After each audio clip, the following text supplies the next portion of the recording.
Halo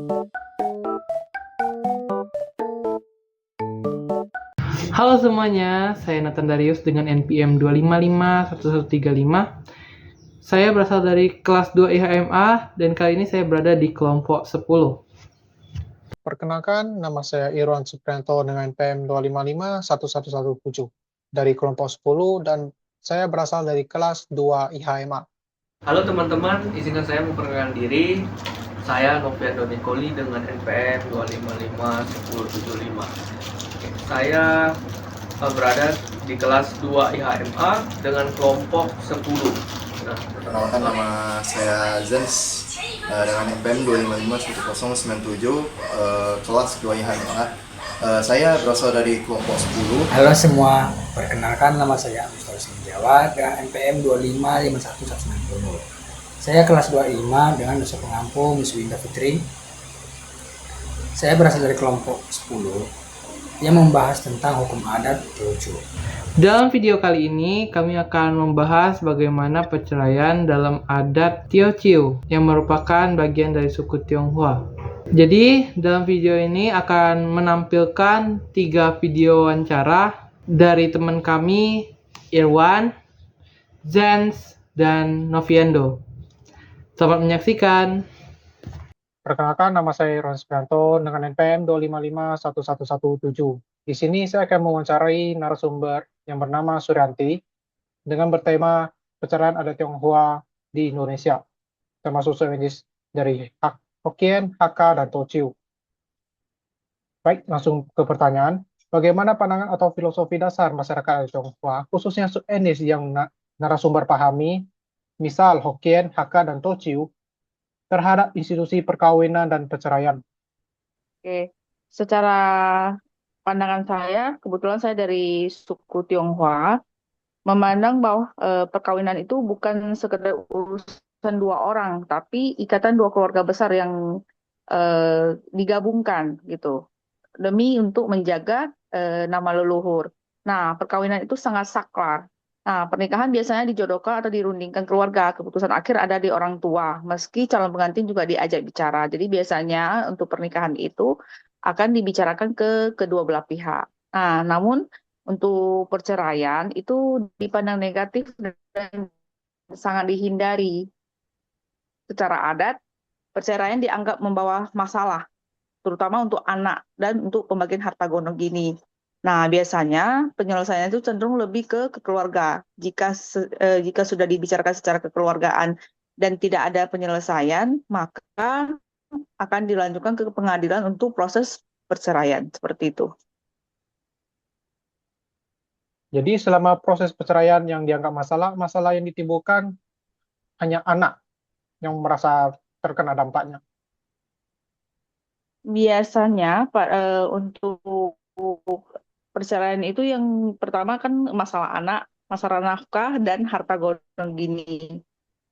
Seperti itu. Nah, jika semua itu tidak bisa dibicarakan secara kekeluargaan, maka akan dilanjutkan ke pengadilan untuk keputusannya seperti apa. Oke, lanjut. Pertanyaan kedua. Apakah terdapat alasan-alasan spesifik yang secara adat dianggap sah atau dapat diterima untuk mengajukan perceraian? Sebenarnya perceraian itu di agama apapun pun tidak, agama ataupun adat apapun tidak dibenarkan untuk dilakukan perceraian. Namun, mungkin ada beberapa alasan yang bisa diterima, seperti misalnya suaminya atau istrinya suka mabuk-mabukan, narkoba, atau bahkan KDRT yang bisa menimbulkan kerugian untuk salah satu pihak. Ya, mungkin itu hal yang boleh dilakukan ya, perceraian itu. Cuman secara adat maupun agama apapun sih tidak diperbolehkan untuk perceraian itu. Karena pernikahan itu adalah hal yang sangat sakral sih. Seperti itu. Baik, langsung ke pertanyaan ketiga. Bagaimana sanksi sosial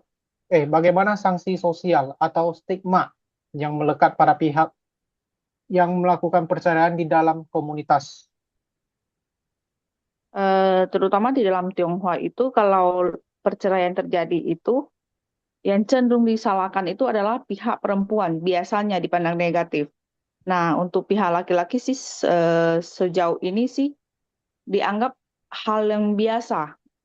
Nah, jadi kalau di saya sanksi sosial di musyawarah di kalangan Tionghoa, terutama saya dari kalangan Tionghoa, itu kalau untuk perempuan dengan status janda itu akan dipandang sebelah mata. Apalagi kalau jandanya adalah cerai hidup ya, bukan cerai mati gitu. Kalau untuk laki-laki sih tidak ada sanksi seperti perempuan sih, yang saya tahu seperti itu. Jadi hidup laki-laki itu lebih tergolong lebih bebas tanpa adanya nama yang Iya, tercoreng gitu. di dalam di dalam suku Tionghoa eh, cenderung seperti itu yang saya pahami selama ini. Baik, ke pertanyaan 4. Siapa pihak yang memiliki kedudukan atau otoritas untuk menjadi penegah seperti mediator yang pada persidangan pada umumnya? Biasa ada kalau ada terjadi suatu perkara, pasti ada namanya mediator untuk melakukan mediasi. Oke?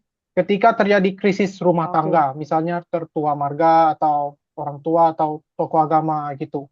Jadi siapa yang jadi mediator atau penengah biar agar terjadinya mediasi atau perdamaian? Kalau dalam tradisi Tionghoa sih biasanya kalau misalnya akan terjadinya perceraian itu pasti kedua orang tua dari kedua belah pihak ataupun maupun keluarga keluarga inti dari kedua belah pihak itu akan dulu untuk membicarakan terkait hal perceraian ini. Mungkin akan dicarikan solusi apakah ada jalan keluar atau misalnya untuk tetap bersama. Jika memang tidak bisa, mungkin yang akan dilanjutkan ke pengadilan perceraian Jadi seperti yang itu. menjadi penengah atau mediator di sini adalah orang tua atau keluarga-keluarga inti dari kedua belah pihak. Orang tua ataupun keluarga inti.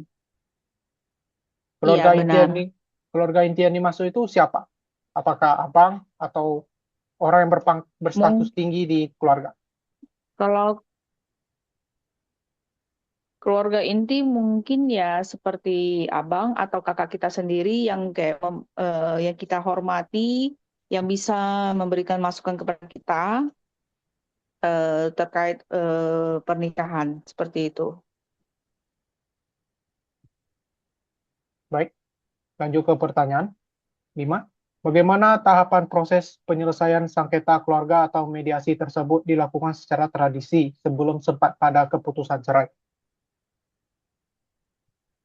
eh Biasanya kalau sudah diputuskan akan cerai, itu biasanya kan akan didudukkan ke kedua belah pihak. Nah, kalau misalnya ditanyakan bagaimana proses penyelesaian sengketanya itu, ya itu tergantung pembicaraan dan kesepakatan bersama. Itu sesuai kesepakatan yang disepakati.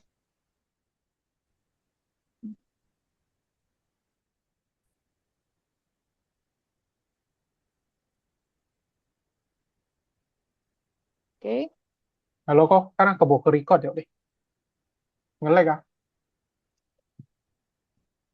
Hah? Yang, Koko, yang koko nomor kena 5 ya? ngelag. Iya, yang nomor 5 tadi. Oh, bacakan lagi. Berarti gua ulang ya. Yang nomor, Iya, oh nomor bacakan 5 lagi dia pertanyaan. ulang, jawab ulang ya. Iya,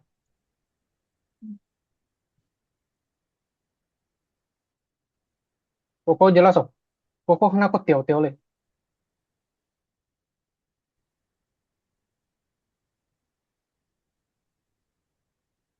Tano, sebentar, sebentar. Coba ganti Ah, jaringan. Bentar ya. Bentar, gua ganti jaringan sih. oke.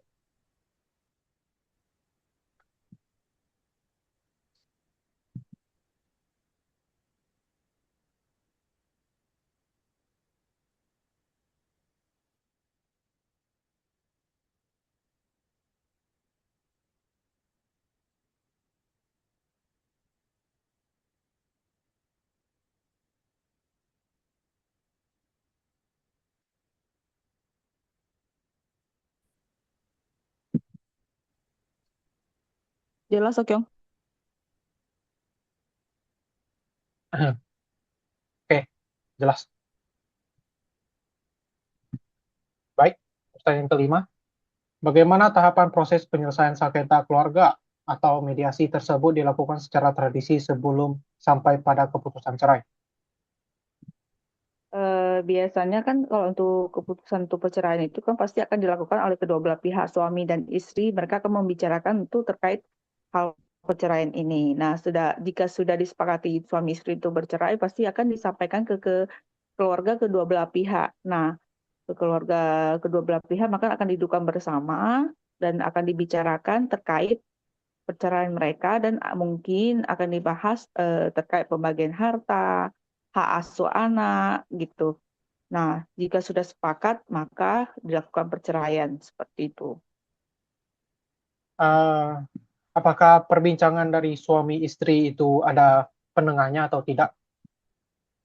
Biasanya sih kan kalau suami istri mereka akan bicara sendiri dulu. Jika tidak ada titik temunya itu mungkin harus dilaporkan ke kedua belah pihak keluarga agar bisa ada penengah untuk mencapai kesepakatan agar bisa dilakukan perceraian seperti itu.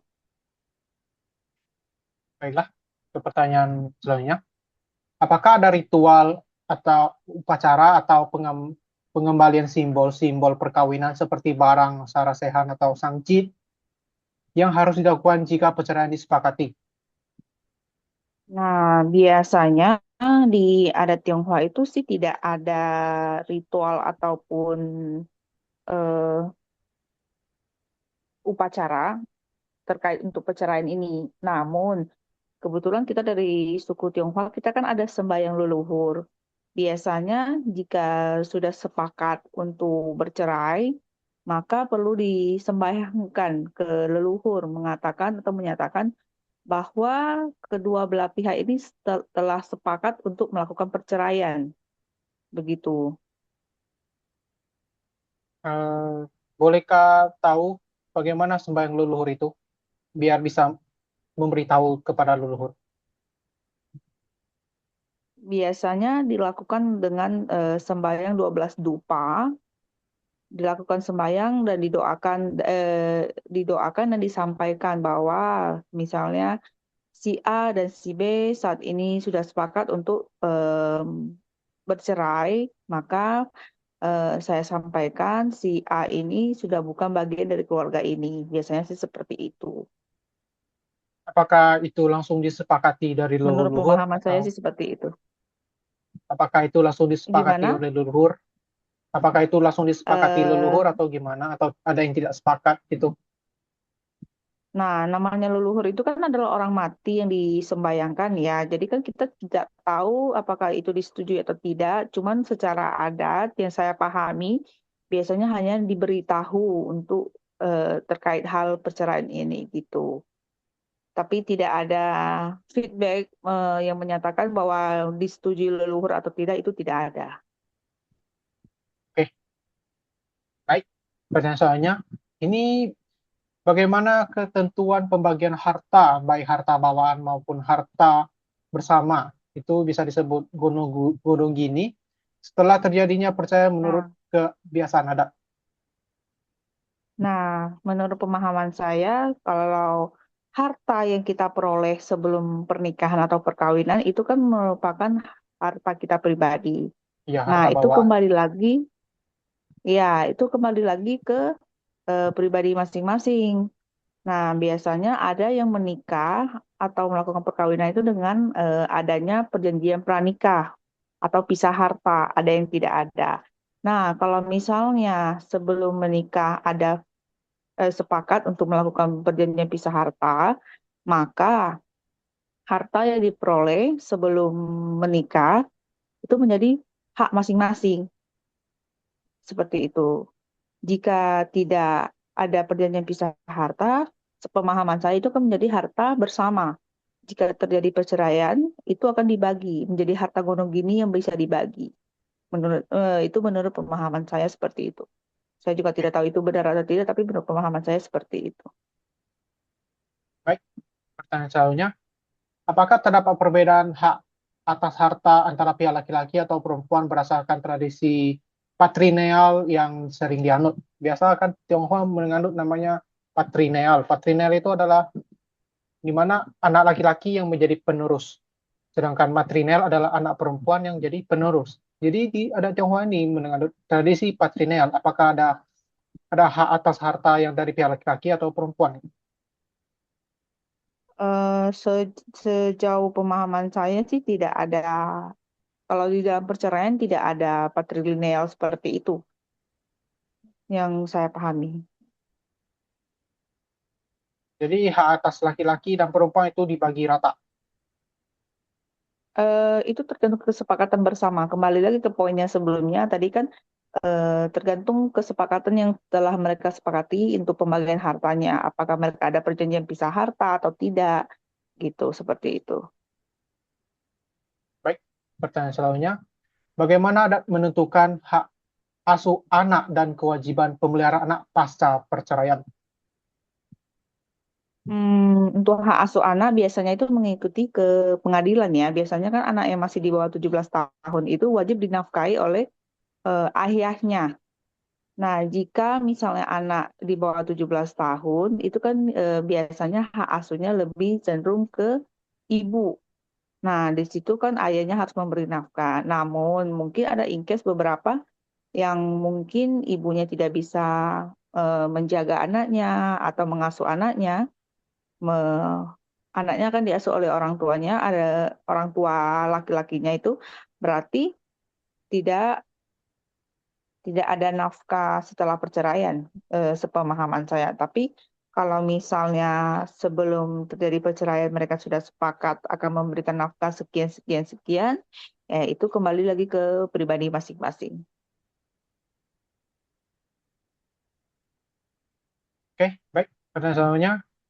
Bagaimana proses sinkronisasi antara keputusan cerai secara adat dan pencatatannya di kantor catatan sipil secara sah, agar sah ya, secara hukum positif?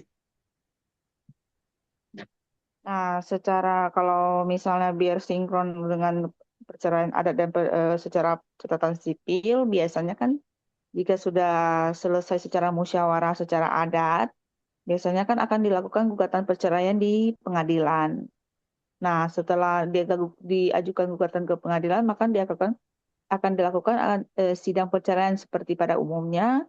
Nah, setelah sidang perceraian, keputusan pengadilan sudah keluar, maka sudah bisa dilaporkan di catatan sipil bahwa untuk perceraian kedua belah pihak. Seperti itu. Oke, baik. Pertanyaan selanjutnya itu dari pengetahuan dari narasumber, yaitu pertanyaannya adalah, dalam pengalaman narasumber, apakah sering terjadi konflik antara ketentuan pembagian harta dari pengetahuan narasumber ya? Ketentuan pembagian harta dan hak asuh anak menurut adat dan keputusan pengadilan negeri. Jika iya, bagaimana biasanya hal ini diselesaikan? Secara pemahaman saya dan melihat beberapa pengalaman-pengalaman orang lain, terutama di kalangan Tionghoa, biasanya kalau terjadinya perceraian itu, eh, hak asuh itu kan rata-rata ke istri ya, ke pihak perempuan. Nah, biasanya untuk pembagian hartanya itu tergantung putusan pengadilan. Nah, kembali lagi sih ke yang saya bilang yang tadi, apakah ada perjanjian pisah harta? Jika ada perjanjian pisah harta, maka kan jelas harta gonogininya. Tapi jika tidak ada pisah harta, itu tergantung tuntutan dari pihak penuntut dan pihak yang tertuntut, gitu. Nah, jadi kalau misalnya dituntut harta gonogini sekian, apakah pihak yang tertuntut itu sanggup untuk memenuhi? Jika tidak, itu akan diselesaikan dulu secara kekeluargaan. Jika tidak juga mencapai kesepakatan, mungkin akan dilakukan lewat jalur hukum atau di pengadilan melalui pengacara. Seperti itu. Monggo ya. Baik, ini pertanyaan selanjutnya untuk generasi muda dari Tionghoa. Apakah nilai-nilai adat masih menjadi rujukan untuk bagi generasi muda Tionghoa saat ini dalam menyelesaikan sengketa perkawinan, ataukah mereka cenderung langsung menggunakan jalur hukum positif? Untuk generasi muda sekarang, itu udah rata-rata menggunakan jalur hukum. Jadi udah sangat sedikit yang menggunakan hukum adat ataupun peraturan adat. Biasanya langsung ke pengadilan untuk dilakukan gugatan perceraian seperti itu. Jadi kalau generasi muda sekarang menggunakan hukum positif, bagaimana dari kedua belah pihak keluarga tersebut? Apakah langsung menyetujuinya atau Eh, menyerahkan kepada generasi muda tersebut? Kalau untuk sekarang sih orang tua sekarang kan sudah modern ya, jadi udah tidak terlalu menganut hukum-hukum adat atau aturan-aturan adat seperti itu. Jadi untuk zaman sekarang keputusan pernikahan ataupun perceraian itu biasanya diserahkan ke kedua belah pihak, si laki-laki dan perempuan. Jika memang mereka sudah sepakati untuk perceraian, maka orang tua tidak akan melarang ataupun memaksakan untuk tetap bersama seperti itu. Kalau untuk zaman sekarang yang saya pahami. Baik, ini adalah pertanyaan yang sudah selesai, yaitu pertanyaan terakhir sudah selesai. Baik, eh, terima kasih banyak kepada Suryanti. Terima kasih banyak kepada Ibu Suryanti, dan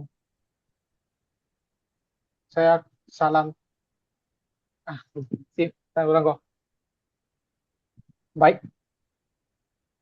pertanyaan sudah habis, dan terima kasih kepada narasumber saya, yaitu Ibu Suryanti. Terima kasih. Joko. Sama-sama. Oke, selamat siang. Perkenalkan, nama saya Zen. Saya bersama dengan responden saya. Ya, perkenalan. Nama saya Linda. Oke, jadi saya hari ini ingin mewawancarai, apakah keberatan? Iya. Oke, baik, langsung pertanyaan pertama ya. Bagaimana ajaran dasar Konfusianisme membentuk sikap masyarakat Tionghoa terhadap perceraian? Kayaknya semua agama sama ya. Perceraian itu pastinya dilarang. Cuman kalau udah memang nggak cocok ya nggak bisa dipertahankan. Oke, baik. Pertanyaan kedua, alasan apa saja yang secara tradisi dianggap sah untuk mengakhiri pernikahan dalam komunitas Tionghoa? Kalau suaminya ringan tangan, suka mabuk-mabukan, berjudi, itu kalau misalnya minta bercerai boleh. Pertanyaan nomor 3, sejauh mana keluarga besar berperan dalam menentukan keputusan perceraian menurut adat Tionghoa? Kebanyakan besar sih pasangan suami istri kalau udah merasa tidak cocok, keluarga sih ngikut aja sih. Oke, pertanyaan selanjutnya, apakah ada proses musyawarah atau mediasi adat yang dilakukan sebelum perceraian benar-benar diputuskan? Ini harus konfusnya. Tidak ada.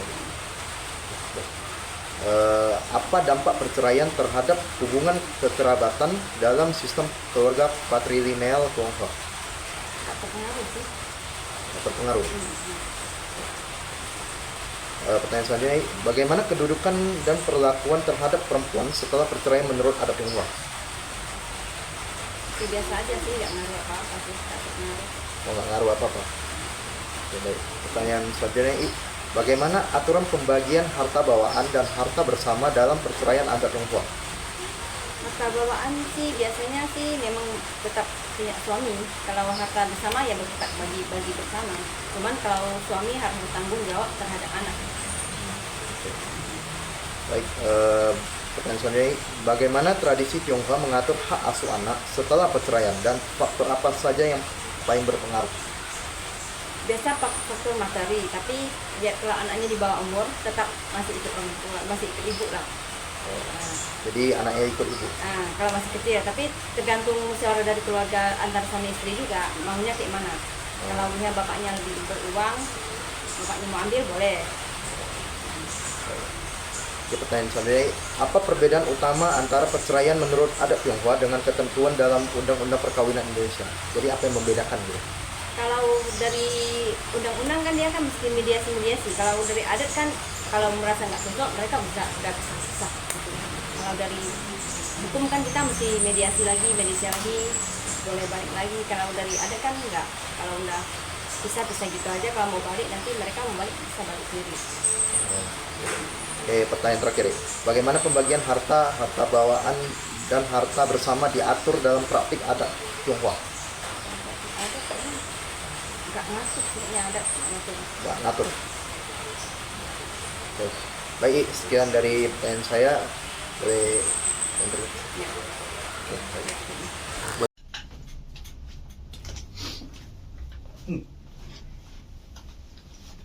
Oke, halo teman-teman. Izinkan saya memperkenalkan diri. Nama saya Noviano Nicoli dengan NPM 2551075. Oke, hari ini saya sudah bersama responden saya. Boleh kenalkan diri dulu, saudara? Oh ya, nama saya Rit. Oke, saudara asal dari mana? Saya asal dari Dabu Singkep. Oke, saudara benar bermaga, bukan bermaga, tapi orang Tionghoa. Iya benar, saya marga Thai. Oke, responden saya adalah seorang Tionghoa dan bermarga Thai. Oke, kali ini saya akan langsung menanyakan 10 pertanyaan terkait penceraian dalam adat Tionghoa. Baik, saya lanjutkan langsung ke pertanyaannya. Jadi, menurut saudara, bagaimana ajaran Konfusianisme atau moralitas membuat orang Tionghoa memandang perceraian? Kalau menurut saya, perceraian dalam pandangan orang Tionghoa itu sangat negatif ya, sangat berdampak buruk bagi pihak perempuan maupun pihak yang laki-lakinya. Oke, jadi responden mengatakan bahwa sikap moralnya itu sangat negatif. Oke, kita lanjut ke pertanyaan kedua, yaitu alasan apa saja yang biasanya dianggap wajar untuk bercerai menurut tradisi Tionghoa? Menurut saya mungkin ya, dalam yang sudah mungkin banyak yang sudah terjadi itu biasa paling besar masalah itu karena perselingkuhan ya, paling besar perselingkuhan. Terus juga ada juga yang dia antar pasangan itu sudah tidak sinkron, sudah tidak apa ya, tidak bisa berkomunikasi dengan baik lagi. Oh gitu. Jadi semua itu bisa dikatakan wajar untuk bercerai. Kalau untuk hal itu sebenarnya angka lebih baiknya tidak. Cuma ya mungkin itu balik ke keputusan pribadi perorangan. Oke, jadi tergantung putusan masing-masing orang tersebut. Oke, kita lanjut pertanyaan ketiga. Seberapa besar pengaruh keluarga besar dalam mengambil keputusan perceraian? Kalau menurut saya, kalau bagi marga orang Tionghoa ya, itu sangat berpengaruh. Karena biasa orang Tionghoa itu nikah itu kayak nikah bukan individual ya, nikah bukan antar dua orang itu, tapi antar keluarga. Jadi hubungannya itu benar-benar butuh persetujuan antara keluarga gitu, bukan jadi, pribadi kita masing-masing. Saling menjaga martabat antara satu keluarga sama yang lain. Oke. Jadi dalam pengaruhnya ini sangat besar, teman-teman. Jadi pengaruhnya itu antara dua belah pihak keluarga itu sangat besar, sangat signifikan sekali. Oke, kita lanjutkan ke pertanyaan keempat. Apakah ada musyawarah atau mediasi adat sebelum perceraian benar-benar dilakukan? Biasanya sih ada, mungkin dari pihak keluarganya misalnya menyarankan keluarga pihak perempuan atau laki-lakinya itu untuk berbicara dengan baik-baik benar dulu, apakah benar sudah yakin mau bercerai atau tidak. Kalau memang bisa diselesaikan masalahnya ya kita selesaikan, biar nggak, karena yang itu tadi yang di pertanyaan pertama, karena itu sangat berdampak negatif bagi keluarga. Oke, berarti ya bisa kita katakan bahwa sebelum adanya perceraian mungkin bisa kita bicarakan dulu atau kita mediasikan kepada adat pemuka adat setempat. Jadi perlu kita mediasikan dulu. Oke, kita lanjut dengan pertanyaan 5. Apa akibat perceraian terhadap hubungan keluarga dalam sistem patrilineal Tionghoa? Jadi saya jelaskan dulu ya. Patrilineal itu adalah semua hubungan itu ikut bapak, ya. Jadi yang saya tanyakan adalah apa akibat perceraian terhadap hubungan keluarga dalam sistem patrilineal Tionghoa? Ya. Untuk hubungannya, untuk dampaknya ke keluarga itu sangat besar ya. Apalagi kalau kebanyakan dari ke pihak perempuannya. Biasanya kalau menurut saya itu lebih berdampak besar lah. Karena kan sebagian besar, ya bukannya kita mau ngomong ya, kebanyakan kayak dalam arti harta kebanyakan kan dari pihak laki biasanya. Kalau kita pisah, otomatis semua kan lari ke yang prianya. Nah itu. Jadi ya bisa secara finansial ya, bisa kita katakan bahwa dalam orang Tionghoa ini, jika dalam kasus perceraian ini harta itu bisa lebih dominan ke pihak laki-laki. Ya, jadi pihak perempuan bisa dikatakan tidak menerima apa-apa. Itu mungkin harus dengan mediasi dulu atau enggak dalam pembicaraan. Oke, kita lanjutkan ke pertanyaan ke-6. Bagaimana posisi dan perlakuan terhadap perempuan setelah bercerai menurut adat Tionghoa? Kalau menurut saya itu yang baik tadi yang di pertanyaan sebelumnya, itu mungkin perlakuannya ya tetap akan ada rasa malu bagi pihak keluarga, karena perceraian itu kan bukan hal yang bukan kita mau kan. Itu kita hindari ya. Kalau memang ada perceraian, bagi yang pertama tuh ya memang ada rasa malu buat pihak keluarga. Yang kedua yang tadi yang pertanyaan sebelumnya, secara finansial pasti ada dampaknya finansial. Terus yang ketiga, kalau memang sudah memiliki anak, itu agak sulit karena ya anak itu dominan ikut ke bapaknya. Oke, berarti bisa kita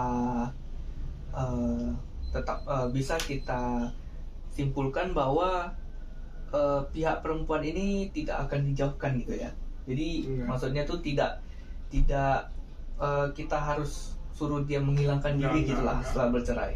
Paling cuma rasa malu aja. Oke, karena masing-masing juga tetap sudah memiliki anak. Jadi mungkin tidak ada lah urusan menghilang gitu. Jadi kita lanjutkan ke pertanyaan yang ke-7. Bagaimana aturan pembagian harta bawaan dan harta bersama saat perceraian? Kalau harta bawaan dari awal nikah, kayak yang dari laki-laki itu baik laki-laki, kalau perempuan dia baik perempuan. Jadi kalau yang harta setelah nikah yang dikumpulkan bersama-sama, itu mungkin membutuhkan pembagian lebih lanjut. Kayak kita harus mediasi, pembagiannya seperti apa, butuhnya seperti apa, siapa yang lebih dominan untuk menghasilkan uang itu. Jadi harta itu tetap ada pembagiannya. Jadi tidak masing-masing itu ada yang dia dapat gitu kan. Ada yang dapat dan tidak dapat. Jadi semua itu perlu yang namanya mediasi atau enggak yang namanya pembicaraan dulu terhadap semua urusan sih. Oke, langsung kita lanjut ke pertanyaan yang ke-8. Bagaimana tradisi Tionghoa mengatur hak asuh anak setelah perceraian dan apa faktor utama yang menentukan? Itu kalau menurut saya anak biasa lebih dominan ke ikut ayahnya ya, ikut papanya, karena itu kalau bagi Tionghoa biasanya menurut saya kan lebih dominan ke laki-laki semua biasanya ya. Jadi kebanyakan anak ikut pihak prianya, biasanya seperti itu. Cuma itu tidak menutup kemungkinan bahwa anak bisa ikut yang pihak perempuan. Itu tergantung mediasi di awal. Oke. Misalnya kalau ada anaknya mungkin lebih dari 1, 2, 3 kan bisa dibagi, kan nggak mungkin ikut ayah semua, itu pasti ada dibagi lah mungkin. Biasanya atau enggak apakah anaknya bisa memilih? Oh bisa, itu mungkin bisa ya, mungkin bisa. Menurut saya mungkin bisa. Tergantung anaknya mau ikut siapa, biasanya bisa. Jadi ada beberapa opsi yang bisa kita lakukan. Terkadang kita tidak bisa memaksa anak untuk ikut pihak bapak atau pihak ibunya. Jika anak itu bisa bersuara, bisa mengatakan kalau dia ingin ikut ayahnya itu punya, itu juga sebagai opsi tambahan juga, itu bisa dilakukan juga. Oke, kita lanjutkan ke pertanyaan yang 9. Jadi apa perbedaan penting antara perceraian menurut adat Tionghoa dan aturan dalam UU Perkawinan Indonesia? Apakah ada? Perbedaannya Ya, perbedaan antara kemungkinan perceraian. kalau kita orang Tionghoa kan itu pernikahan itu bukan sekedar pernikahan antar dua individual ya, itu biasa kayak antar dua keluarga besar gitu. Kalau berdasarkan undang-undang kan itu individual, personal, Ya. antar dua orang saja. Kalau kita yang Tionghoa kan itu antar dua keluarga, karena itu sangat penting menurut saya kalau ikut sangkut paut di keluarga tetap terhadap pernikahan itu sangat penting. Oke, jadi bisa kita katakan bahwa setiap adat Tionghoa ini sangat menghargai adat pernikahan, dan semua cara-cara adat itu masih sangat kental dan sangat diperhatikan. Ya, Jadi, sangat berpengaruh pada sangat- pihak keluarganya. Oke, sangat berpengaruh ke pihak keluarga. Jadi bisa kita simpulkan dari beberapa pertanyaan yang dijawab oleh responden saya, justru adat Tionghoa ini sangat-sangat ini banget terhadap pernikahan ini, sangat berpengaruh banget saat pernikahan ini tuh. Jadi sangat hal-hal yang krusial banget. Jadi dalam adat Tionghoa ini pernikahan tuh sangat krusial banget dalam putus hubungannya atau perceraian ataupun dalam masalah KDRT atau apa, itu sangat krusial banget dalam adat Tionghoa. Jadi kita lanjutkan lagi ke pertanyaan 10. Bagaimana cara menyelaraskan perceraian adat Tionghoa dengan prosedur hukum negara agar sah secara resmi? Kalau pertama menurut saya ya, kalau memang pertama harus ada mediasi di awal ya antar keluarga itu, apakah memang kedua belah pihak yang benar-benar sudah mau berpisah, sudah sudah pastilah mau pisah, baru diteruskan ke perceraian secara hukum. Jadi itu tetap ada sangkut pautnya, tetap ada jalurnya, tetap sama dia, tetap sejalur. Cuma ya dari awal pihak keluarga pasti tetap akan mengajukan apakah benar-benar gak ada cara lain kita bisa selesaikan masalahnya atau memang benar-benar harus berpisah. Oke, jadi dalam adat Tionghoa ini ya, terutama dalam kasus perceraian ini, kita balik lagi dari soal-soal sebelumnya. Yang pertama kita perlu yaitu mediasi terlebih dahulu. Kita tidak bisa langsung melakukan yang namanya jalur hukum. Jadi sebisa mungkin antara kedua belah pihak lebih baik melakukan mediasi terlebih dahulu, dibicarakan dengan baik-baik terhadap atau sesama pemuka-pemuka adat. Bila hal itu sudah bisa dikatakan tidak bisa dibicarakan secara baik-baik, maka dari itu barulah kita bisa menempuh jalur hukum. Oke. Jadi segitu saja pertanyaan saya. Saya selaku dari kelompok 10, saya sedang menanyakan orang responden dalam marga Tionghoa. Jadi sekian, terima kasih atas wawancaranya. Sekian, terima kasih. Sekian video dari kami. Jika ada yang salah atau ada yang kurang, mohon dimaafkan dan terima kasih. Bye bye.